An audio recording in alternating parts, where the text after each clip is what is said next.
ಮಂಗ್ಯ ಮತ್ತು ಮಕ್ಕಳು ಎರಡೂ ಒಂದವು. ನೀವು ಬೇಕಾದಂಗೆ ಅವ್ರನ್ನ ಹಿಡಿದುಕೊಂಡಿರ್ಸಕ್ಕೆ ನೀವು ಪ್ರಯತ್ನ ಮಾಡಿರಿ, ಒಂದ ಕಡೆಗೆ ಮಂಗ್ಯ ಎಂದು ಕೊಂಡಿರ್ತದ ಅಂದು ಹುಡುಗರು ಒಂದ ಕಡೆ ಕೂಡ್ತಾರೆ. ಮಂಗ್ಯ ಒಂದ ಕಡೆ ಕೂಡಕ್ಕೆ ಸಾಧ್ಯ ಇಲ್ಲ, ಹುಡುಗರು ಒಂದ ಕಡೆ ಕೂಡಕ್ಕೆ ಯಾಕೆ ಸಾಧ್ಯ ಇಲ್ಲ ಅಂದ್ರೆ ಅವ್ರ ತಪ್ಪಲ್ಲ, ಅವ್ರ ಶರೀರದೊಳಗೆ ವ್ಯಾನವಾಯು ಇರ್ತದೆ. ವ್ಯಾನವಾಯು ಅಂದ್ರೆ ಅದು ಸುಮ್ಮನೆ ಕೂಡಿಸ್ಕೊಡಂಗಿಲ್ಲ. The dangerousest and destruction animal of this planet is monkey and child. ಕೆಡಿಸೋದು ಮಂಗ್ಯನ ಬುದ್ಧಿ ಅಂಥದ್ದು, ಕೆಡಿಸೋದು. ಡಿಸ್ಟ್ರಕ್ಷನ್ ಎನಿಮಲ್ ಅಂತಾರೆ ಅದಕ್ಕೆ. ಎಲ್ಲ ಪ್ರಾಣಿಗಳು ಮನೆ ಕಟ್ಟಿರ್ತಾವೆ, ಮಂಗ್ಯ ಎಲ್ಲರ ಮನೆ ಕಟ್ಟಿದ್ದು ನೋಡಿರಿ ನೀವು? ಮಂಗ್ಯ ಬುದ್ಧಿವಂತ ಪ್ರಾಣಿ. ಮನುಷ್ಯನ ನಂತರನ ಮಂಗ್ಯ. ಡಾರ್ವಿನ್ ಥಿಯರಿ ಏನು ಹೇಳ್ತದೆ? ಮಂಗನಿಂದ ಮಾನವ ಅಂತ ಹೇಳ್ತದೆ. ಮನುಷ್ಯ ಎಷ್ಟು ಬುದ್ಧಿವಂತದನ ಅಷ್ಟ ಬುದ್ಧಿವಂತ ಪ್ರಾಣಿ ಯಾವುದಂದ್ರೆ ಮಂಗ್ಯ. ನೀವು ಹಲ್ಕಿಸಿದ್ರಿ, ಬಡಿಯಾಕೆ ಹೋಗ್ರಿ ಹೊಳ್ಳಿ ಬಡಿಯಾಕೆ ಬರ್ತದೆ, ಹಿಡಿಯಾಕೆ ಹೋಗ್ರಿ ಹಿಡಿಯಾಕೆ ಬರ್ತದೆ. ನೀವೇನು ಮಾಡ್ತೀರಿ ಹೊಳ್ಳಿ ಹಂಗೆ ಮಾಡೋದು ಮಿಮಿಕ್, ಮಾಕಿಂಗ್ ಅಂತಾರೆ ಅದು. ಮಂಗ್ಯ ಹಂಗೆ ಮಾಡ್ತಿರ್ತದೆ. ಇರುವಿ ಗೂಡು ಕಟ್ತದ, ಪಕ್ಷಿ ಗೂಡು ಕಟ್ತದ, ಸಣ್ಣ ಸಣ್ಣ ಸಣ್ಣ ಕೀಟಗಳೇನದಾವ ಅವು ಸಹಿತ ಮಣ್ಣಿನಿಂದ ಹುಲ್ಲಿನಿಂದ ಗೂಡು ಕಟ್ಕೊಂಡು ಬದುಕ್ತಾವ. ಆದರೆ ಬುದ್ಧಿವಂತ ಪ್ರಾಣಿಯಾದ ಮಂಗ್ಯ ಮಾತ್ರ ಮನೆ ಕಟ್ಟಂಗಿಲ್ಲ. ಯಾಕೆ ಕಟ್ಟಂಗಿಲ್ಲ ಅಂದ್ರೆ ಇನ್ನೊಬ್ಬರು ಮನೆ ಕಟ್ಟಿದ್ದನ್ನು ನೋಡಿದರೆ ಅದಕ್ಕೆ ಸಮಾಧಾನ ಇರೋದಿಲ್ಲ. ಅದರದ್ದು ಥೇರಿನ ಹಂಗದ. ಗಿಡಕ್ಕೆ ಒಂದು ಪಕ್ಷಿ ಗೂಡು ಕಟ್ಟಿತ್ತು. ಆ ಗೂಡನ್ನು ನೋಡಿದ್ರೆ ಮಂಗ್ಯಕ್ಕೆ ಆಗೋದಿಲ್ಲ. ಅದಕ್ಕೆ ಪಕ್ಷಿಗಳು ಎಷ್ಟು ಶಾಣೆ ಇರ್ತಾವಂದ್ರೆ ಅವು ಬಂದು ಅಂಥ ಇಂಥ ಗಿಡದೊಳಗೆ ಗೂಡು ಕಟ್ಟಂಗಿಲ್ಲ. ಅವು ಗೂಡು ಎಲ್ಲಿ ಕಟ್ತಾವಂದ್ರೆ ಕೆರೆ ಇರಬೇಕು, ಕೆರೆ ದಂಡಿಗೆ ಗಿಡ ಇರಬೇಕು. ಆ ಗಿಡದ ಟೊಂಗಿ ಎಲ್ಲಿ ಹೋಗಿರ್ಬೇಕು ಅಂದ್ರೆ ನೀರಿಗೆ ಹೋಗಿ ಬಿದ್ದರೆ ಒಂದು ಕ್ಷಣದೊಳಗೆ ನೀರಾಗಿ ಬಿದ್ದಿರಬೇಕು. ಅದು ಅಂಥ ಜಾಗದೊಳಗೆ ಹೋಗಿ ಗುಬ್ಬಿ ಗೂಡು ಕಟ್ತದೆ. ಆ ಗೂಡು ಎಷ್ಟು ಚಂದ ಕಟ್ಟಿರ್ತದಂದ್ರೆ ಯಾವ ಇಂಜಿನಿಯರ್ ಸತ್ಯಕ್ಕೆ ಅಷ್ಟು ಚಂದ ಪ್ಲ್ಯಾನ್ ಮಾಡಿ ಮನೆ ಕಟ್ಟಕ್ಕೆ ಸಾಧ್ಯ ಇಲ್ಲ. ಅಷ್ಟು ಅದ್ಭುತವಾಗಿರುವಂಥ ಗೂಡನ್ನು ಒಂದು ಗುಬ್ಬಿ ಕಟ್ತದೆ. ನೀವು ವಿಚಾರ ಮಾಡಬೇಕಾದ್ರೆ ಅಲ್ಲೇ ಹೋಗಿ ಯಾಕೆ ಕಟ್ತದೆ ಅಂದರೆ ಮಂಗ್ಯನ ಸಲುವಾಗಿ ಕಟ್ತದೆ ಮತ್ತು ಮನುಷ್ಯನ ಸಲುವಾಗಿ ಕಟ್ತದೆ. ಮನುಷ್ಯನ ಸಲುವಾಗಿ ಯಾಕೆ ಕಟ್ತದಂದ್ರೆ ಅವನ ಕೈಗೆ ಸಿಗುವಂಗೆ ಗೂಡು ಇತ್ತು ಅಂದ್ರೆ ಚಂದ ಕಾಣ್ತೈತಿ ಅಂತ ಅದನ್ನು ಕಿತ್ಕೊಂಡು ಹೋಗಿಬಿಡ್ತಾನೆ. ಗೂಡನ್ನು ಅಗ್ದಿ ಸಣ್ಣ ಟೊಂಗಿ ಒಳಗೆ ಕಟ್ಟಿರಂಗಿಲ್ಲ. ಅದು ಎಲ್ಲಿ ಕಟ್ಟಿರ್ತೈತಿ ಅಂದ್ರೆ ಒಂದೇ ಎಳಿ ಇದು ಬಿದ್ದಿರ್ಬೇಕದು ಟೊಂಗಿ. ಎಷ್ಟು ಅಳಿಗಾಡ್ತಿರ್ಬೇಕಲ್ಲ, ಅಲ್ಲಿ ಮಂಗ್ಯ ಬಂದ್ರೆ ಮಂಗ್ಯ ಜಾರಿ ನೀರಾಗಿ ಬಿದ್ದಿರ್ಬೇಕು. ಅಂಥ ಹುಷಾರಿರುವಂಥ ಜಾಗದೊಳಗೆ ಗುಬ್ಬಿ ಗೂಡನ್ನು ಕಟ್ಟಿದ್ರು ಸಹಿತ ಮಂಗ್ಯ ಏನು ಮಾಡ್ತೈತೆ ಅಂದ್ರೆ ಅಲ್ಲಿಗೆ ಹೋಗಿ ಅದನ್ನು ಕೆಡವಾಕಾಗಲಿಲ್ಲ ಅಂದ್ರೂ ಆ ಟೊಂಗಿ ತನರ ಹೋಗಿ ಆ ಟೊಂಗಿ ಒಳಗೆ ಜಿಗಿದಾಡಿ ಇದ್ದ ಗೂಡನ್ನು ನೀರಾಗ ಕೆಡವಿ ಬರ್ತದಂತೆ. ಕೆಡವಿದ ಬಳಿಕ ಮಂಗ್ಯ ಸಂತೋಷದಿಂದ ಹೇಳ್ತಿತ್ತಂತೆ, ಹೆಂಗೆ ಕೆಡವಿದ್ ನೋಡು ನಿನ್ನ ಗೂಡು ಅಂಥೇಳಿ. ಆವಾಗ ಗುಬ್ಬಿ ಒಂದು ಮಾತು ಹೇಳುತ್ತದೆ, ನಿನ್ನ ಬುದ್ಧಿನ ಅಷ್ಟದ, ಹಂಗಿರ್ತದ ಸ್ವಭಾವ. ಆವಾಗ ಆ ಗೂಡನ್ನು ಕೆಡಿಸಿದಂಥ ಮಂಗ ಗುಬ್ಬಿ ಕೇಳ್ತದೆ, ನೀನು ಎಷ್ಟು ಜೋಪಾನ ಮಾಡಿ ನನ್ನ ಕೈಗೆ ಸಿಗಲಾರ್ದಂಗೆ ಅಷ್ಟು ದೂರಕ್ಕೆ ಹೋಗಿ ನೀನು ಕಟ್ಟಿದ್ರು ಅದ ಟೊಂಗಿ ಮೇಲೆ ನಿಂತು ಜಿಗದಾಡಿ ಹೆಂಗೆ ನಿನ್ನ ಗೂಡನ್ನು ಕಿತ್ತೋಗದೆ ಅಂತ ಮಂಗ ಆ ಗುಬ್ಬಿಗೆ ಹೇಳುವಾಗ ಗುಬ್ಬಿ ಹೇಳುತ್ತದೆ, ಹೌದು, ನಿನ್ನೊಳಗಿದ್ದ ಕಾಲಿನ ಶಕ್ತಿಯಿಂದ ತೋಳಿನ ಶಕ್ತಿಯಿಂದ ನೀನು ಬಂದು ಆ ಟೊಂಗಿ ಮೇಲೆ ನಿಂತು ನಾನು ಕಟ್ಟಿದ ಗೂಡನ್ನು ಕಿತ್ತೊಗೆದಿರಬಹುದು. ಆದರೆ ನಿನ್ನ ಲಕ್ಷ್ಯದಲ್ಲಿರಲಿ, ನಾನು ಒಳಗೆ ಗೂಡು ಕಟ್ಟುವಂಥ ಕಲೆಯನ್ನೇನು ಇಟ್ಕೊಂಡಿದ್ದೀನಲ್ಲ ಆ ಕಲೆಯನ್ನು ಮಾತ್ರ ನಿನ್ನ ಕಡೆಯಿಂದ ಎಂದೂ ಕಿತ್ತೊಗೆಯೋಕ್ಕಾಗೋದಿಲ್ಲ. ನೀನು 1000 ಗೂಡು ಕೆಡವಿದರೂ ಮತ್ತೆ ನಾನು ಕಟ್ಟಿಯೇ ತೀರುತ್ತೇನೆ ಅಂತ ಪಕ್ಷಿ ಹೇಳುತ್ತದೆ. ಹಾಗೆ ಬದುಕಿನಲ್ಲಿ ಮನುಷ್ಯ ಅಂಥ ಅನೇಕ ಕೌಶಲ್ಯಗಳನ್ನು ಒಳಗೆ ಮಾಡಿಕೊಂಡವನಿದ್ದಾನೆ. ವ್ಯಾನವಾಯು, ಮನುಷ್ಯನಲ್ಲಿ ಯಾವ ವಾಯು ಇರ್ತದೆ? ವ್ಯಾನವಾಯು. ವ್ಯಾನವಾಯು ಕಡಿಮೆ ಆದಂಗೆ ಅಡ್ಡಾಡೋದು ಬೇಸರ ಅನ್ನಿಸ್ತದೆ. ನಮ್ಮೊಳಗೆ ಮಕ್ಕಳಿದ್ದಾಗ ವ್ಯಾನವಾಯು ಹೆಚ್ಚಿರ್ತದೆ, ಹೀಗಾಗಿ ಅವು ಒಂದು ಕಡೆಗೆ ಕೂಡಂಗಿಲ್ಲ. ಮಕ್ಕಳು ಎಷ್ಟು ಉಣ್ತಾವೆ, ಎಷ್ಟು ಊಟ ಮಾಡ್ತಾವಂದ್ರೆ ಸ್ವಲ್ಪ ಒಂದು ಬೌಲ್ನೊಳಗಿರುವಷ್ಟು ಅನ್ನ ಉಣ್ತಾವ, ಒಂದು ಅರ್ಧ ರೊಟ್ಟಿ ತಿಂತಾವ. ಆದ್ರೆ ಎಷ್ಟು ಅಡ್ಡಾಡ್ತಾವ ಅಂದ್ರೆ 100 ರೊಟ್ಟಿ ತಿಂದವ್ರು ಸಹಿತ ಅಷ್ಟು ಅಡ್ಡಾಡೋಕ್ಕೆ ಸಾಧ್ಯ ಇಲ್ಲ, ಅಷ್ಟು ಜಿಗಿದಾಡ್ತಾವ. ಅಷ್ಟು ಮಕ್ಕಳು ಆ್ಯಕ್ಟಿವ್ ಆಗಿರ್ತಾವೆ. ಅದಕ್ಕೆ ಕಾರಣ ಏನು ಅಂದರೆ ಮಕ್ಕಳಲ್ಲಿರುವಂಥ ವ್ಯಾನವಾಯು. ಬೆಳಿಗ್ಗೆ 6ಕ್ಕೆ ಆಡಕ್ಕೆ ಚಲೋ ಮಾಡಿದ್ವು ಅಂದ್ರೆ ಮನೆ ಅಂಗಳದಾಗೂ ಆಡ್ತಾವ, ಮನೆ ಪಡ್ಸಾಲ್ಯಾಗ ಆಡ್ತಾವ, ಶಾಲ್ಯಾಗ ಆಡ್ತಾವ, ಶಾಲೆ ಬಿಟ್ಟು ಬಂದ ಬಳಿಕ ಆಡ್ತಾವ. ರಾತ್ರಿ 11 ತನ ನೀವು ಹುಡುಕ್ಯಾಡಿ ಹಿಡ್ಕೊಂಬಂದು ಮನಗಿಸುತ್ತಾನ ಆಟ ಆಡ್ಕೋತಾನೆ ಇರ್ತಾವ. ನಿಮ್ಮನ್ನು ಬಿಟ್ಟು ನೋಡ್ರಿ, ಒಂದು ತಾಸಿನೊಳಗೆ ಸಾಕಾಗಿಬಿಡ್ತದೆ. ಯಾವಾಗ ಕುರ್ಚಿ ಸಿಕ್ಕಿತ್ತೋ, ಯಾವಾಗ ಕಾಟ್ ಸಿಕ್ಕಿತ್ತೋ, ಯಾವಾಗ ಬೆನ್ನು ಹಚ್ಚಿ. ಯಾಕೆ ಹಂಗೆ ಅನ್ನಿಸ್ತದಂದ್ರೆ ವ್ಯಾನವಾಯು ಕಡಿಮೆ ಆಗಿರ್ತದೆ. ಉದಾನವಾಯು ಚಲೋ ಇದ್ರೆ ಆತನ ಧ್ವನಿ ಚೆನ್ನಾಗಿರ್ತದೆ. ವ್ಯಾನವಾಯು ಚೆನ್ನಾಗಿದ್ದರೆ ಆತನ ಚಟುವಟಿಕೆಗಳೆಲ್ಲ ಚೆನ್ನಾಗಿರ್ತಾವ. ಪ್ರಾಣವಾಯು ಚೆನ್ನಾಗಿತ್ತು ಅಂದರೆ ಹೃದಯ ಸಂಬಂಧಿ ಕಾಯಿಲೆಗಳು ಬರೋದಿಲ್ಲ. ಸಮಾನವಾಯು ಚೆನ್ನಾಗಿತ್ತು ಅಂದರೆ ಹೊಟ್ಟೆ ಕೆಡುವುದಿಲ್ಲ. ಅಪಾನವಾಯು ಚೆನ್ನಾಗಿತ್ತು ಅಂದರೆ ಮಲಬದ್ಧತೆಯಾಗುವುದಿಲ್ಲ. ಇಷ್ಟೆಲ್ಲ ಪಂಚ ಪ್ರಾಣಗಳನ್ನು ಪರಮಾತ್ಮ ನಮ್ಮ ಶರೀರದೊಳಗೆ ತುಂಬಿ ಕಳಿಸ್ಯಾನ. ಬರೇ ನೀವು ಹೊರಗಿರೋದು ಗಾಳಿ ಒಂದು ಅಂತ ತಿಳ್ಕೊಬೇಡ್ರಿ. ನಮ್ಮ ಶರೀರದೊಳಗೆ 5 ಗಾಳಿಗಳನ್ನಿಟ್ಟು ಬಹುದೊಡ್ಡ ಉಪಕಾರ ಮಾಡಿದಂಥವನು ಯಾರು ಅಂದರೆ ಪರಮಾತ್ಮ ಅನ್ನೋದನ್ನು ನೀವು ನೆನಪಿಟ್ಟುಕೊಂಡಿರಬೇಕು. ಪರಮಾತ್ಮನ ಉಪಕಾರ ಅದು. ಬರೀ 5 ಗಾಳಿ ಅಲ್ಲ, ಇನ್ನು 5 ಗಾಳಿ ಅದಾವ. ಅವು ಸತ್ತ ಮೇಲೆ ಉಪಯೋಗಕ್ಕೆ ಬರುತ್ತಾ. ಮನುಷ್ಯ ಸತ್ತ ಮೇಲೆ ದೇವದತ್ತ, ಧನಂಜಯ, ಕೃಕರ, ನಾಗ, ಕೂರ್ಮ ಇವಕ್ಕೆ ಉಪವಾಯುಗಳು ಅಂತಾರೆ. ಒಂದ ವಾಯು ನಿಮಗೆ ಗೊತ್ತಾಗುವಂಥದ್ದು ಒಂದು ವಾಯು ಅದು ಧನಂಜಯ ವಾಯು.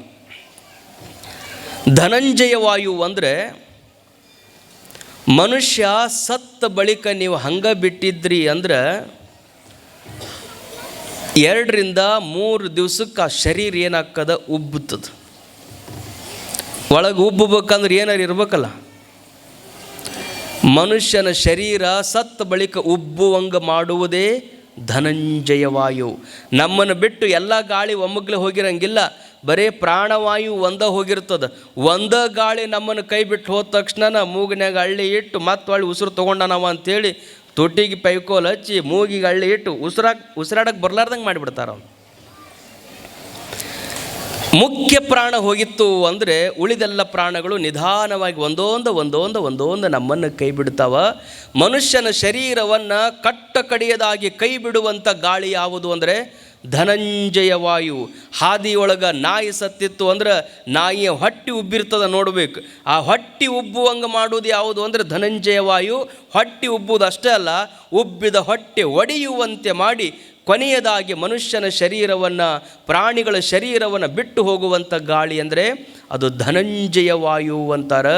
ಈ 10 ಪ್ರಕಾರದ ವಾಯುಗಳನ್ನು ಮನುಷ್ಯನಿಗೆ ಕೊಟ್ಟು ಪುಣ್ಯ ದೇವನು, ಅಂಥ ದೇವನು ಭೂಮಿಯನ್ನು ಕೊಟ್ಟಾನ, ಗಾಳಿಯನ್ನು ಕೊಟ್ಟಾನ, ನೀರನ್ನು ಕೊಟ್ಟಾನ. ಗಾಳಿ ಅಂದರೆ ಎಷ್ಟು ಗಾಳಿ ಅದಾವೆ ಹೇಳ್ರಿ? ಎಷ್ಟು ಗಾಳಿ ಅದಾವ ಅಂತೀರಲ್ರಿ? ಸರ್ ಇರೋದು ಇದೋ ಒಂದು ಗಾಳಿ, ಇದೋ ಒಂದು ಗಾಳಿ ಅಂತ ನೀವು ತಿಳ್ಕೊಂಡಿರಿ. ಗಾಳಿಗಳಲ್ಲಿ ಎಷ್ಟು ಥರ ಗಾಳಿ ಅದಾವೆ? 10 ಥರ ಗಾಳಿ ಅದಾವೆ. ಎಷ್ಟು ಥರ ಅದಾವೆ? 10 ಥರ ಗಾಳಿ ಅದಾವೆ. ಈಗ ನಾವೆಂದೂ ಕೇಳೇ ಇಲ್ಲಲ್ರಿ, ಇದ್ದದ್ದು ಒಂದೇ ಗಾಳಿ. ನಮಗೆ ಒಂದು ಅಂತ ಅನ್ನಿಸ್ತದೆ. ನಮ್ಮ ಶರೀರದೊಳಗನೆ ಮುಖ್ಯ 5 ಗಾಳಿಗಳದಾವೆ. 5 ಗಾಳಿ ಅದಾವೆ. ಪ್ರಾಣ, ಅಪಾನ, ಸಮಾನ, ಉದಾನ, ವ್ಯಾನ. 5 ಮುಖ್ಯ ಗಾಳಿಗಳದಾವೆ. ಇವನ್ನ ತಿಳ್ಕೊಬೇಕು ನೀವು. ಇವು ನನ್ನ ಶರೀರದಾಗ ಅಷ್ಟೇ ಇಲ್ಲ, ನಿಮ್ಮ ಶರೀರದಾಗೂ ಅದಾವ. ಇಲ್ಲೇನು ಬಂದು ಕುಂತೀರಲ್ಲ, ನಿಮ್ಮೊಳಗೂ ಪ್ರಾಣ ಅದ. ಪ್ರಾಣ ಗಾಳಿ ಅಂತ ಯಾವುದಕ್ಕಂತಾರಂದ್ರೆ, ನೀವು ಮೂಗಿನಿಂದ ಗಾಳಿ ತಗೊಂಡು ಬರೇ ನಿಮ್ಮ ಹೃದಯದ ತನ ಯಾವುದು ಬರ್ತೈತಲ್ಲ ಅದಕ್ಕೆ ಪ್ರಾಣ ಅಂತಾರೆ. ಅದು ಹೃದಯ ಬಿಟ್ಟು ಕೆಳಗೆ ಹೋಗಂಗಿಲ್ಲ. ಮೂಗಿನಿಂದ ತಗೊಂಡ ಗಾಳಿ ನಮ್ಮ ಹೃದಯ ಭಾಗವನ್ನು ಬಿಟ್ಟು ಹೃದಯದಿಂದ ಕೆಳಗೆ ಹೋಗಂಗಿಲ್ಲ, ಅಲ್ಲಿಗೆ ಬಂದು ನಿಲ್ತದೆ. ಅದಕ್ಕೆ ಪ್ರಾಣವಾಯು ಅಂತಾರೆ. ಈ ನಮ್ಮ ಎದೆಯ ಭಾಗದಿಂದ ಹೊಕ್ಕಳ ಭಾಗದವರೆಗೂ ಒಂದು ಗಾಳಿ ಅದ, ಅದಕ್ಕೆ ಸಮಾನ ಅಂತಾರೆ. ನಮ್ಮ ಶರೀರ ಅರ್ಧ ಅರ್ಧ ಮಾಡಿದರೆ ಹೊಕ್ಕಳ, ಇದು ಸಮಾನ ಭಾಗ, ಇದಕ್ಕೆ ಸಮಾನ ವಾಯು ಅಂತಾರೆ, ಸಮಾನ ಗಾಳಿ ಅಂತಾರೆ. ನಾವು ತೆಗೆದುಕೊಂಡಂಥ ಈ ಪ್ರಾಣಗಾಳಿ ನಮ್ಮ ರಕ್ತವನ್ನು ಶುದ್ಧಿ ಮಾಡ್ತದೆ. ನಮ್ಮ ಹೊಟ್ಟೆಯೊಳಗಿರುವಂಥ ಸಮಾನ ವಾಯು ನಾವು ಊಟವನ್ನು ಪಚನ ಮಾಡ್ತದೆ. ಹೊಕ್ಕಳದಿಂದ ಕೆಳಭಾಗಕ್ಕೆ ಇರುವಂಥ ಗಾಳಿಗೆ ಏನಂತಾರೆ? ಅಪಾನ ಅಂತಾರೆ. ಅದಕ್ಕೆ ಅಪಾನ. ಅಪಾನ ಅಂದ್ರೆ ಅದನ್ನು ಸ್ವೀಕಾರ ಮಾಡಲು ಅಯೋಗ್ಯವಾಗಿರುವಂಥದ್ದು. ಆದರೆ ಅಪಾನ ವಾಯುವಿನ ಕೆಲಸನೂ ಬಹಳ ದೊಡ್ಡದೇ.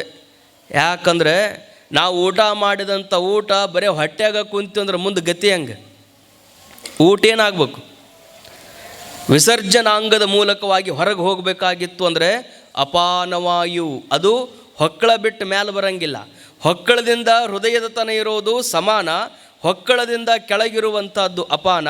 ನಮ್ಮ ಎದೆಯ ಭಾಗದಿಂದ ನಮ್ಮ ಮೂಗಿನ ಗಂಟಲದ ಪರ್ಯಂತರವಾಗಿ ಇರುವಂಥದ್ದು ಪ್ರಾಣ.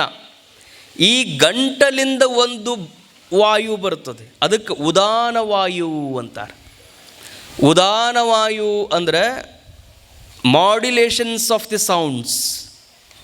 ಫೊನೆಟಿಕ್ಸ್ ಓದೋ ವಿದ್ಯಾರ್ಥಿಗಳಿಗೆ ಗೊತ್ತಾಗ್ತದೆ. The rising tone and falling tone,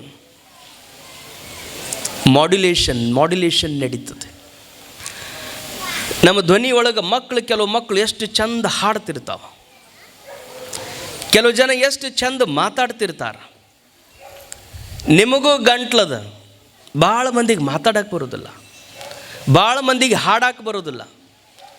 ಯಾಕೆ ಹಾಡಕ್ಕೆ ಬರೋದಿಲ್ಲ, ಯಾಕೆ ಚಂದ ಮಾತಾಡಕ್ಕೆ ಬರೋದಿಲ್ಲ ಅಂದರೆ ನಮ್ಮ ಗಂಟಲೊಳಗಿದ್ದಂಥ ಒಂದು ಗಾಳಿ ಏನೈತಲ್ಲ, ಆ ಗಾಳಿ ಸ್ಪಷ್ಟವಾಗಿರಲಿಲ್ಲ ಅಂದರೆ ಮನುಷ್ಯನಿಗೆ ಮಾತು ಸ್ಪಷ್ಟವಾಗಿ ಬರೋದಿಲ್ಲ.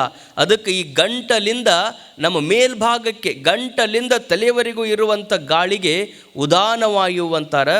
ಇನ್ನು ನಮ್ಮ ಇಡೀ ಶರೀರದ ತುಂಬಿಕೊಂಡಂಥ ಗಾಳಿಗೆ ವ್ಯಾನವಾಯು ಅಂತಾರೆ. ವ್ಯಾನ ಅಂದರೆ ಆ್ಯಕ್ಟಿವ್ ಇರ್ತಾನೆ ಮನುಷ್ಯ. ಎಷ್ಟು ಆ್ಯಕ್ಟಿವ್? ಪುಣ್ಯದ ಲೆಕ್ಕ ಮಾಡಿರಿ ಅಕ್ಕ, ಬೇಕಾದಾಗ ರೊಕ್ಕ.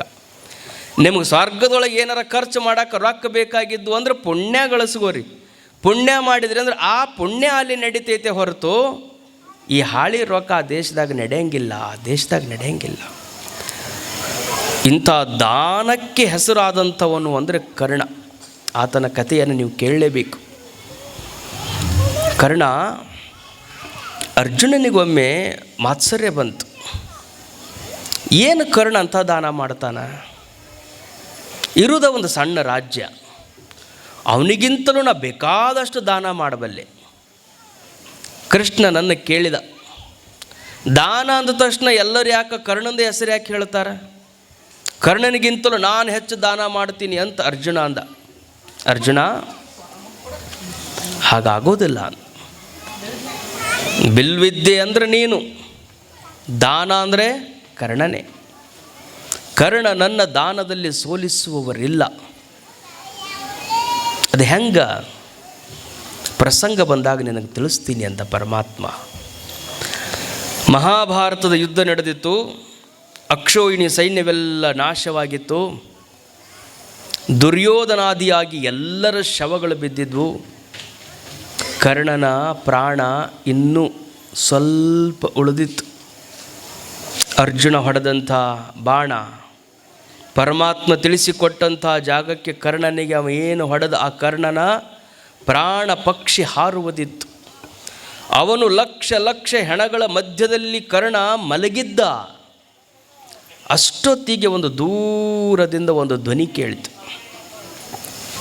ಕರ್ಣ ಕರ್ಣ ಕರ್ಣ ಅಂತ ಶಬ್ದ ಕೇಳ್ತಿತ್ತು. ಪರಮಾತ್ಮ ಆವಾಗ ಅರ್ಜುನ ಬಾ ಇಲ್ಲಿ ಅಂತ ಕರೆದ.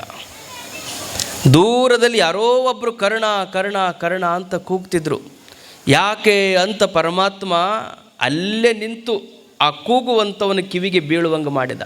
ಆವಾಗ ಕರ್ಣನನ್ನು ಕರೆಯುವಂಥ ವ್ಯಕ್ತಿ ಹೇಳ್ತಾನೆ, ಇಲ್ಲ, ನನ್ನ ಮನೆಯಲ್ಲಿ ನಾನು ಮಗಳ ಮದುವೆಯನ್ನು ನಿಶ್ಚಯ ಮಾಡಿದ್ದೇನೆ, ನನಗೆ ಮದುವೆ ಮಾಡುವುದಕ್ಕೆ ಮನೆಯಲ್ಲಿ ಹಣ ಇಲ್ಲ, ಏನಾದರೂ ಯಾರಾದರೂ ದಾನ ಮಾಡುವವರಿದ್ದಾರೆ ಅನ್ನುವಂಥ ಈ ಸಾಮ್ರಾಜ್ಯದಲ್ಲಿ ಹುಡುಕಿಕೊಂಡು ಬಂದೆ, ಕರ್ಣನೆಂಬುವನಿದ್ದಾನೆ ಅಂತ ಹೇಳಿದರು.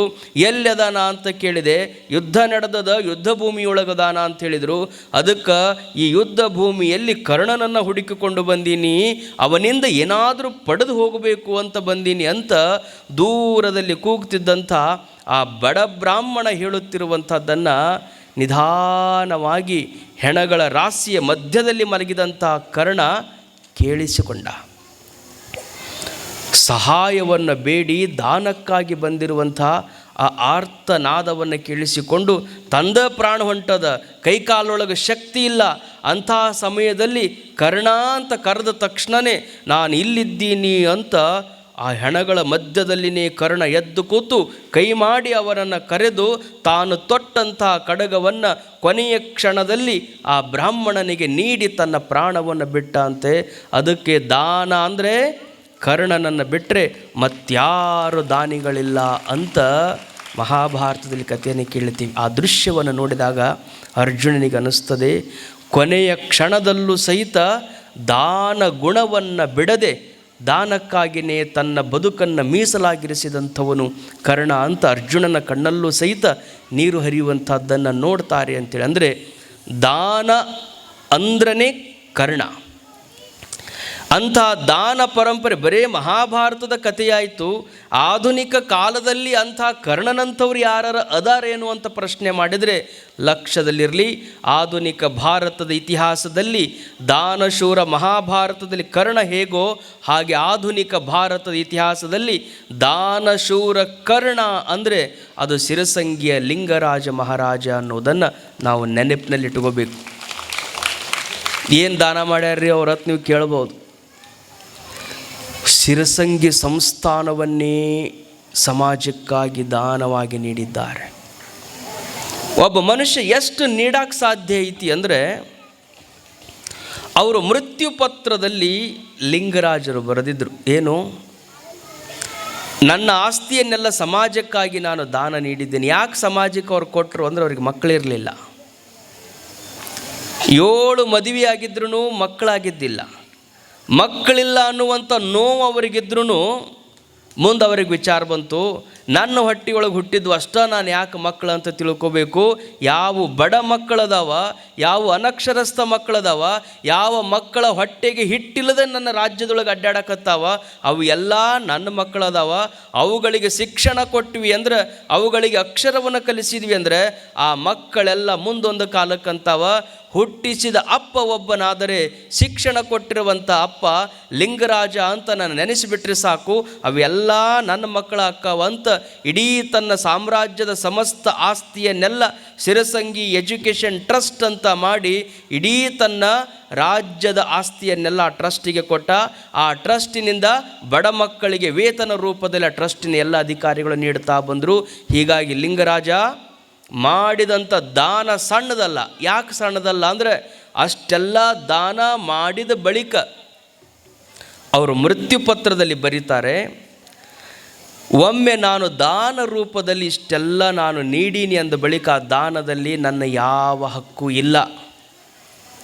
ಅದಕ್ಕೆ ನಾನು ಸತ್ತ ಬಳಿಕ ನನಗಾಗಿ ಸಂಸ್ಥಾನದಲ್ಲಿ 1 ರೂಪಾಯಿಯನ್ನೂ ನೀವು ಖರ್ಚು ಮಾಡಬಾರ್ದು. 2,000 ರೂಪಾಯಿ ನನ್ನ ಸಲುವಾಗಿ ನಾನು ಕೂಡಿಸಿ DC ಕಡೆಗೆ ಕೊಟ್ಟಿದ್ದೇನೆ. ಅದೇ 2,000 ರೂಪಾಯಿಯಲ್ಲಿ ನನ್ನ ಅಂತ್ಯ ಸಂಸ್ಕಾರ ಮಾಡಬೇಕು. ಸಮಾಜದ ರೊಕ್ಕವನ್ನು ಮುಟ್ಟಬಾರ್ದು ಅಂತ ಲಿಂಗರಾಜರು ಈ ಕಾಲದಲ್ಲಿ 80 ವರ್ಷಗಳ ಹಿಂದೆ ಈ ಸಮಾಜದಲ್ಲಿ ಇದ್ದು ಇಡೀ ತನ್ನ ಆಸ್ತಿಯನ್ನೆಲ್ಲ ಸಮಾಜಕ್ಕಾಗಿ ತ್ಯಾಗ ಮಾಡಿದಂಥ ಆಧುನಿಕ ಭಾರತದ ಕರ್ಣ ಅಂದರೆ ಅದು ಸಿರಸಂಗಿಯ ಲಿಂಗರಾಜ ಮಹಾರಾಜರು ಅನ್ನೋದನ್ನು ನಾವೆಲ್ಲರೂ ನೆನಪಿನಲ್ಲಿಟ್ಟುಕೊಂಡಿರಬೇಕು. ಅಂಥ ದಾನ ಮತ್ತು ದಾಸೋಹ ಇವೆರಡೂ ಬಹಳ ಮಹತ್ವದ ಶಬ್ದಗಳು. ನೀವು ದಾನವನ್ನೇ ನೀಡ್ರಿ, ದಾಸೋಹವನ್ನೇ ಮಾಡಿರಿ.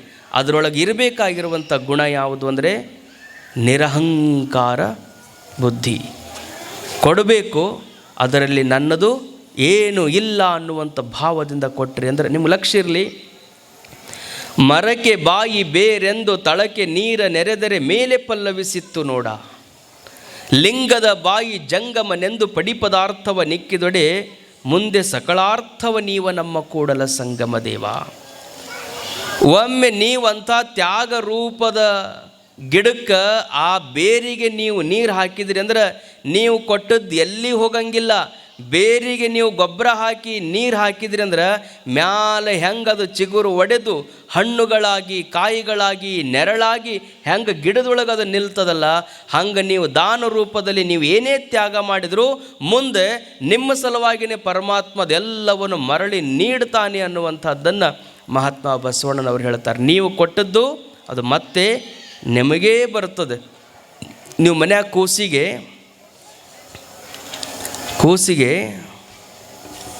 ಎಷ್ಟು ಆನಂದ ಇರ್ತದೆ ನಿಮಗೆ.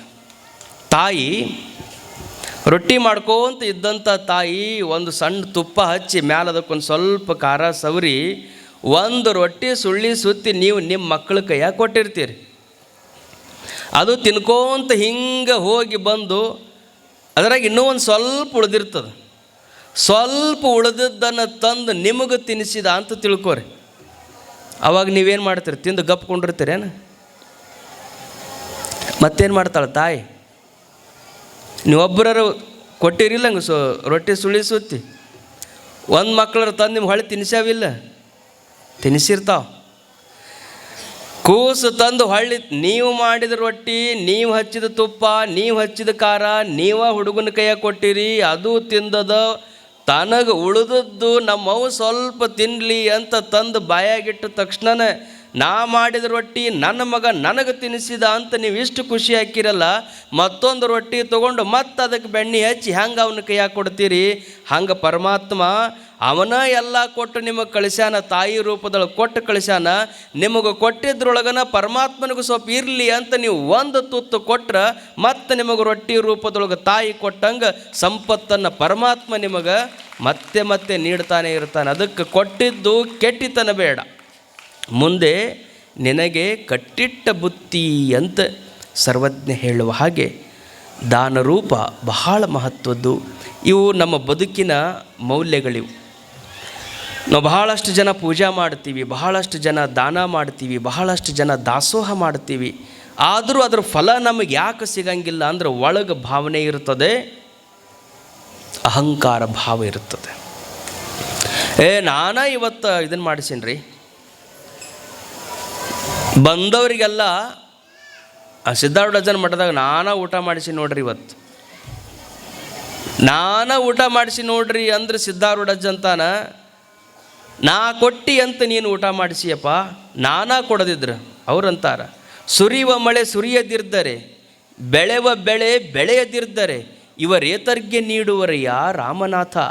ನಾನು ಮಳೆ ಕೊಟ್ಟೀನಿ, ನಾನು ಭೂಮಿ ಕೊಟ್ಟೀನಿ, ನಾನು ಗಾಳಿ ಕೊಟ್ಟೀನಿ, ನಾನು ಬೆಳಕು ಕೊಟ್ಟೀನಿ ಅಂತ ಬೆಳೆ ಬಂದು ಬೆಳೆಯೊಳಗೆ ನೀನು ಸ್ವಲ್ಪ ಕೊಟ್ಟಿ ಅನ್ಬೇಕೆ ಹೊರತು ನಾ ಕೊಟ್ಟಿದ್ದಕ್ಕೆ ನಡೀತು ಅಂದಿ ಅಂದ್ರೆ ಅದು ಪರಮಾತ್ಮನಿಗೆ ಯೋಗ್ಯವಾಗಿರುವಂಥದ್ದಲ್ಲ.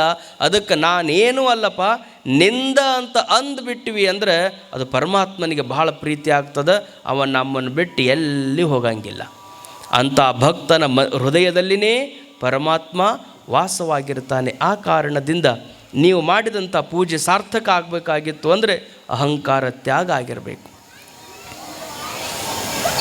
ಕಬ್ಬಿನ ಮೇಲೆ ಜೇನಿಟ್ಟಿತ್ತೆಂಬರು, ಒಂದರ ಸವಿ ಒಂದನರಿಯವಯ್ಯ. ಒಂದು ಕಬ್ಬದ, ಆ ಕಬ್ಬಿನ ಮೇಲೆ ಏನಿಟ್ಟದ್ರಿ?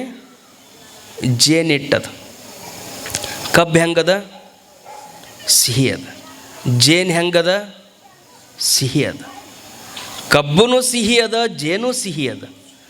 ಆದರೆ ಕಬ್ಬಿನ ರುಚಿ ಜೇನಿಗೆ ಗೊತ್ತಾಗಿಲ್ಲ, ಜೇನಿನ ರುಚಿ ಕಬ್ಬಿಗೆ ಗೊತ್ತಾಗಿಲ್ಲ. ಯಾಕೆ ಗೊತ್ತಾಗಿಲ್ಲ? ಎರಡು ಏನು ಭಾಳ ದೂರ ಇಲ್ಲವು, ಎಲ್ಲಿದಾವ? ಒಂದ್ರ ಮೇಲೆ ಒಂದದಾವ. ಕಬ್ಬಿನ ಮೇಲೆ ಜೇನದ, ಕಬ್ಬಿನೊಳಗೂ ರುಚಿ ಅದ, ಜೇನಿನೊಳಗೂ ರುಚಿ ಅದ. ಎರಡೂ ಅಷ್ಟು ಮಧುರ, ಅಷ್ಟು ರುಚಿಯಾಗಿದ್ರೂ ಅದರ ಸವಿ ಇದಕ್ಕೆ ಗೊತ್ತಿಲ್ಲ, ಇದರ ರುಚಿ ಅದಕ್ಕೆ ಗೊತ್ತಿಲ್ಲ. ಯಾಕೆ ಗೊತ್ತಿಲ್ಲ? ಯಾಕೆ ಗೊತ್ತಿಲ್ಲ ಅಂದರೆ ಕಬ್ಬಿನ ಮ್ಯಾಲ ಸಿಪ್ಪಿ ಅದ, ಸಿಪ್ಪಿ. ಆ ಸಿಪ್ಪಿ ಏನು ಮಾಡೈತಿ ಅಂದ್ರೆ ಕಬ್ಬಿನೊಳಗಿದ್ದಂಥ ರುಚಿಯನ್ನು ಜೇನಿಗೆ ಬಿಟ್ಟಿಲ್ಲ, ಜೇನಿನೊಳಗಿದ್ದಂಥ ರುಚಿಯನ್ನು ಕಬ್ಬಿಗೆ ಗೊತ್ತು ಮಾಡಿಕೊಟ್ಟಿಲ್ಲ. ಮ್ಯಾಲಿದ್ದ ಸಿಪ್ಪಿ ಸಣ್ಣದು, ಭಾಳ ದೊಡ್ಡದೇನಿಲ್ಲ, ಸುಮ್ಮನೆ ಹಿಂಗೆ ಕಿತ್ತು ಬಿಟ್ಟರೆ ಸಾಕು, ಒಳಗೂ ರುಚಿ ಅದ, ಮ್ಯಾಲೂ ರುಚಿ ಅದ. ಹಂಗೆ ಭಕ್ತ ಜಂಗಮನ ಮಧ್ಯೆ ಅಭಿಮಾನವೆಂಬ ಸಿಗುರು ಕಾಡಿತ್ತು ಕಾಣ ಕೂಡಲ ಸಂಗಮ ದೇವ.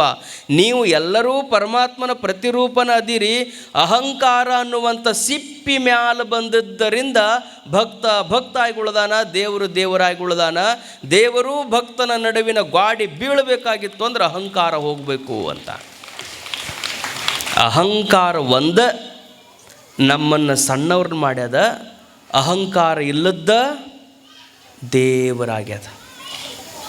ನ ದ್ವಿಷಂತಿ ನ ಯಾಚಂತಿ ಪರನಿಂದಾಂ ನ ಕೂರ್ವತಿ. ಪರಮಾತ್ಮ ಅಂತ ಅವನಿಗೆ ಯಾಕಂತೀವಿ ಅಂದ್ರೆ ಅವ ಯಾರು ದ್ವೇಷ ಮಾಡಿಲ್ಲ, ಯಾರನ್ನೂ ಬೈದಿಲ್ಲ, ಯಾರನ್ನೂ ನಿಂದನ ಮಾಡಿಲ್ಲ, ನಂದು ಅಂತವ ಎಂದೂ ಹಿಡ್ಕೊಂಡು ಕುಂತಿಲ್ಲ. ಹೀಗಾಗಿ ಅವ ಪರಮಾತ್ಮ ಆಗ್ಯಾನ. ಆ ಗುಣ ನಮ್ಮೊಳಗೆ ಬಂದು ಅಂದರೆ ನಾವು ಪರಮಾತ್ಮನ ಪ್ರತಿರೂಪವೇ ಇದ್ದೀವಿ ಅನ್ನೋದನ್ನು ಈ ಪ್ರಸಂಗದಲ್ಲಿ ಹೇಳಿ ಬಹಳ ಸಂತೋಷ. 5 ದಿನಗಳ ಪರಮಾತ್ಮ ಕೊಟ್ಟಿದ್ದು ನಿಮ್ಗೆ ಒಂದೇ ಲಕ್ಷ್ಯದಲ್ಲಿರಬೇಕು. ದಾನ ಅಂದರೆ ಪರಮಾತ್ಮನದು, ಜೀವನ ಮಾಡುವಂಥದ್ದು ದಾಸೋಹ. ನಾನೇನೇ ಕೊಟ್ಟರೂ ಅದು ದಾಸೋಹ. ದಾನ ಪರಮಾತ್ಮ ನೀಡಿದಂಥದ್ದು. ದಾನ ಕೊಡುವವನಲ್ಲಿ ಸಣ್ಣದಾಗಿರುವಂಥ ಅಹಂಕಾರ ತುಂಬಿಕೊಂಡಿರ್ತದೆ. ಅಹಂಕಾರವನ್ನು ತ್ಯಾಗ ಮಾಡಿದರು ಅಂದರೆ ಅದಕ್ಕೆ ದಾಸೋಹ ಅಂತಾರೆ. ಮನಸ್ಸಿನೊಳಗೆ ನನ್ನದೇನೂ ಇಲ್ಲ ಅನ್ನುವಂಥ ಭಾವ ಬರಬೇಕು. ಅದಕ್ಕೆ ದೊಡ್ಡ ಶಕ್ತಿ ಇರ್ತದೆ. ಅಂದರೆ ದಾನ ಅನ್ನೋ ಶಬ್ದ ಮೊದಲಿನಿಂದ ರೂಢಿಯೊಳಗೆ ಬಂದದ್ದು, ಏನು ತಪ್ಪಿಲ್ಲ. ದಾನ ಅನ್ನೋದು ಅದಕ್ಕೆ ನೀವು ಮಹಾತ್ಮರಿಗೆ ಯಾರಿಗಾರ ದಕ್ಷಿಣ ಕೊಡಬೇಕಾಗಿತ್ತು ಅಂದ್ರೆ ಕೈ ಮ್ಯಾಲೆ ಮಾಡಿ ಕೊಡಬಾರ್ದು. ನೀವು ಕೈಯೊಳಗೆ ಹಿಂಗೆ ದಕ್ಷಿಣ ಹಿಡ್ಕೊಂಡಿರಬೇಕು, ಅವರೇ ಅದನ್ನು ಸ್ವೀಕಾರ ಮಾಡ್ತಿರ್ಬೇಕು. ಮನೆಯೊಳಗೆ ನೀವು ಅಕ್ಷತವನ್ನು ಹಾಕಬೇಕಾಗಿತ್ತು ಅಂದರೆ ದೇವರ ಮೇಲೆ ಲಕ್ಷ್ಮಿ ಯಾವಾಗಲೂ ಹಿಂಗೆ ಸುರಿತಿರ್ತಾಳೆ. ಯಾಕಂದರೆ ಕೊಡುವವಳು ಸಣ್ಣವರಾಗಿಯೇ ಅವರು ನೀಡಬೇಕು ಅನ್ನುವಂಥ ಭಾವ. ಲಕ್ಷ್ಮಿನೇ ತನ್ನ ಕೈಯನ್ನು ಹೀಗೆ ಮಾಡಿ ನಮಗೆ ದಾನ ರೂಪದಲ್ಲಿ ನೀಡುತ್ತಿರುವಾಗ ಪಡೆಯುವವರು ಧನ್ಯತೆಯ ಭಾವದಿಂದ ಅದನ್ನು ಪಡಿಬೇಕು. ತಗೊಳ್ಳೋರು ಧನ್ಯರಾಗಿ ತಗೋಬೇಕು, ನೀಡೋರು ಧನ್ಯತೆಯ ಭಾವದೊಂದಿಗೆ ನೀಡಬೇಕು. ತೆಗೆದುಕೊಳ್ಳುವಂಥ ಆ ಒಂದು ದಾನ ಗುಣದಲ್ಲಿ ಅಹಂಕಾರ ತ್ಯಾಗವಾಗಿರಬೇಕನ್ನೋದೇ ಬಹಳ ಮಹತ್ವದ ಸಂಗತಿ. ಅಹಂಕಾರ ನಮ್ಮಿಂದ ನಾವು ಕಳ್ಕೊಂಡ್ವಿ ಅಂದರೆ ನಾವು ದೇವರ ಆಗಿಬಿಡ್ತೀವಿ. ಅಂಗ ಮತ್ತು ಲಿಂಗ ಅಂತ 2 ಶಬ್ದದ. ಅಂಗ ಅಂತ ಯಾವುದಕ್ಕಂತಾರೆ? ಈ ಶರೀರಕ್ಕೆ ಅಂಗ ಅಂತಾರೆ.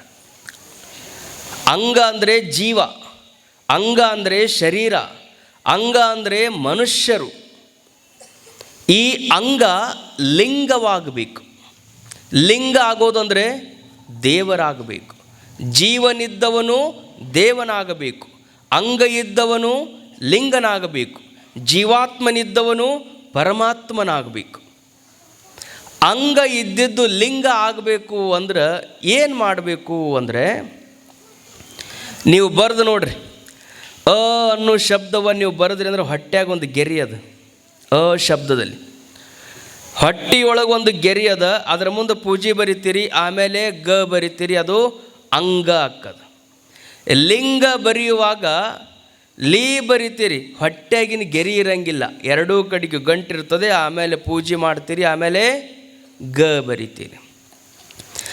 ಅಂಗ ಮತ್ತು ಲಿಂಗಕ್ಕೆ ನಡುವೆ ಅಡ್ಡವಾಗಿರುವಂಥದ್ದು ಯಾವುದು ಅಂದರೆ ಹೊಟ್ಟೆಯೊಳಗಿರುವಂಥ ಗೆರಿ ಹೆಂಗೆ ಅಡ್ಡ ಬಂದದಲ್ಲ, ಹಂಗೆ ನಾವು ನೀವೆಲ್ಲ ಮೂಲತಃ ಪರಮಾತ್ಮನ ಸ್ವರೂಪರೇ ಇದ್ದೀವಿ, ಲಿಂಗ ಸ್ವರೂಪರೇ ಇದ್ದೀವಿ, ಪರಮಾತ್ಮನ ಸ್ವರೂಪರೇ ಇದ್ದೀವಿ.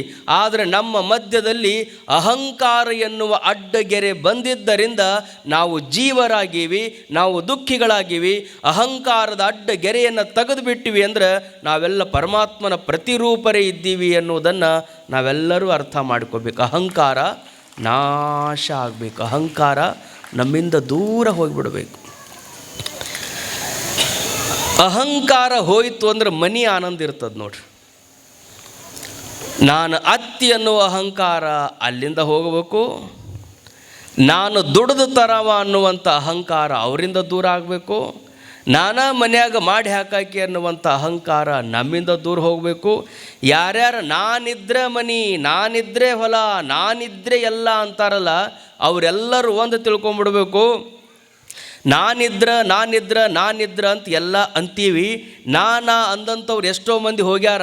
ಆದರೆ ಜಗತ್ತು ಮಾತ್ರ ತನ್ನ ಪೂರ್ತಿಯಾಗಿ ತಾನು ಯಾವಾಗಲೂ ನಡೆದ ಐತಿ. ನನ್ನಿಂದ ಏನೂ ಅಲ್ಲ, ನಾನೇನೂ ಅಲ್ಲ ಅನ್ನೋ ಭಾವ ನಿಮ್ಮೊಳಗೆ ಬಂತು ಅಂದರೆ ಸುಮ್ಮನೆ ಸೊಸಿ ಇದ್ದಾಕಿ ಎಲ್ಲ ನೀನೇ ಮಾಡಿರುವಲ್ಲಿ ಅಕ್ಕ. ಆದರೆ ಯಾವಾಗಲೂ ಜಾಣತನ ಏನು ಮಾಡಬೇಕು ಅಂದ್ರೆ, ನಮ್ದೇನೂ ಇಲ್ಲರಿ, ನಮ್ಮ ಮನ್ಯಾಗ ಹಿರಿಯರದಾರ, ನಮ್ಮ ಅತ್ತಿ ಮಾವ ಹೆಂಗೆ ಹೇಳ್ತಾರೆ ಹಂಗೆ ಮಾಡ್ಕೊಂಡು ಹೊಂಟೀನಿ ಅಂತ ನೀವು ಮಾಡಿದ್ರೂ ಅವ್ರ ಮೇಲೆ ನೀವು ಭಾರ ಹಾಕಿಬಿಟ್ರಿ. ನಂದೇನೂ ಇಲ್ಲ ಅಂದ್ರೆ ಅತ್ತಿಗೆ ಭಾಳ ಸಂತೋಷ ಆಗ್ತದ. ಆಕೆ ಕಟ್ಟಿ ಕೂತು ಎಷ್ಟು ಚಲೋ ಐತವ ಅಂತಂದಾಗ, ನಂದೇನೂ ಇಲ್ಲವ, ನನ್ನ ಕೈಯಾಗ ಶಕ್ತಿ ಇಲ್ಲ, ಕಾಲಾಗ ಶಕ್ತಿ ಇಲ್ಲ, ಏನಿದ್ರು ನನ್ನ ಸೊಸಿ ನನ್ನ ಮಕ್ಕಳು ಮಾಡ್ಕೊಂಡು ಹೋಗ್ತಾರ, ಬಿಸಿ ರೊಟ್ಟಿ ಕೊಡ್ತಾರೆ, ಆರಾಮ್ ಉಂಡು ಕಟ್ಟಿಗೆ ತಣ್ಣಗೆ ಕುಂತೀನಿ ನೋಡು ಅಂತ ನೀವೇನು ಇದ್ದರೂ ನಿಮ್ಮ ಸೊಸಿ ಮೇಲೆ ಹಾಕಿರಬೇಕು. ಸೊಸಿ ಏನೇ ಮಾಡಿದ್ರು ಅತ್ತಿ ಮಾವನ ಮೇಲೆ ಹಾಕಿರಬೇಕು. ನಂದೇನು ಇಲ್ಲ ಅಂತ ಮನಿ ಮಂದೆಲ್ಲ ಅಹಂಕಾರವನ್ನು ತೆಗೆದು ಬಿಟ್ಟಿದ್ರು ಅಂದರೆ ಅದೇ ಮನೆಯೇ ಮಂತ್ರಾಲಯವಾಗ್ತದೆ, ಅದೇ ಮನೆಯೇ ಮಹಾಮನೆ ಆಗ್ತದೆ ಅನ್ನೋದನ್ನು ನೆನಪಿಟ್ಟುಕೊಂಡಿರಬೇಕು. ಎಲ್ಲಿ ಅಹಂಕಾರವಿಲ್ಲವೋ ಆ ಮನೆಯೇ, ಆ ಮನಸ್ಸೇ ದೇವಾಲಯ, ಆ ಮನಸ್ಸೇ ದೇವಾಲಯ. ನಮಗೆ ಅನಿಸ್ತಿರ್ತದೆ ಸುಮ್ಮನೆ ಎಲ್ಲೋ ಒಂದು ಚಕ್ಡಿ ಕೆಳಗೆ ನಾಯಿ ಓಡ್ತಿತ್ತಂತೆ. ನಿಮ್ಮ ಹಳ್ಳಿಯಾಗ ಆ ರೂಪ ನೀವು ನೋಡ್ತಿರ್ತೀರಿ. ಈಗ ಎತ್ತು ಹೋಗ್ಯಾವ, ಚಕ್ಡಿ ಹೋಗ್ಯಾವ, ಆದರೂ ಅಪರೂಪಕ್ಕೆ ನೀವೆಲ್ಲರೂ ನೋಡಿದೆವ್ರು ಇರ್ತೀರಿ.